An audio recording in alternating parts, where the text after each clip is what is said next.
তো আমি আর সিদ্ধু আবার বেরিয়ে পড়েছি ঘুরতে, তাই না বাবা? হ্যাঁ, তো আজকে আমরা দুজন একা একা যাচ্ছি, তাই তো? আজকে পাপা যাচ্ছে না, পাপাকে নিচ্ছে না, তো পেছনে তো ট্রেন দাঁড়িয়ে আছে। এই ট্রেনটা করে আমরা এসছি এখন দমদম স্টেশন। তো দমদম থেকে আবার ট্রেন ধরবো। আমরা আজকে যাচ্ছি কোথায় বাবা?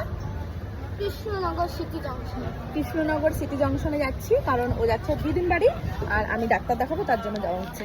তো চলো, আমরা এখন কোথাও বসে আছি বলো? এই দমদম স্টেশন। দমদম স্টেশনে। তাহলে ট্রেন অনেক অনেকক্ষণ বসে থাকতে হবে, অনেকটা আগে চলে এসেছি আমরা। না, একটা ট্রেন আছে কিন্তু ওটা আমরা ধরবো না, তাই তো? কেন ধরবো না? লালগোলাটা পছন্দ হয় না, যেন ধরবো না। তো আমাদের কৃষ্ণনগর লোকাল হলো একটা 15তে শিয়ালদা থেকে ছাড়বে, আর এখানে একটা 26। তো ওই ট্রেনটাই ধরবো। এখনো 1 ঘন্টা মতো বসে থাকতে হবে, তাই তো? 1 ঘন্টা না, 40 মিনিট।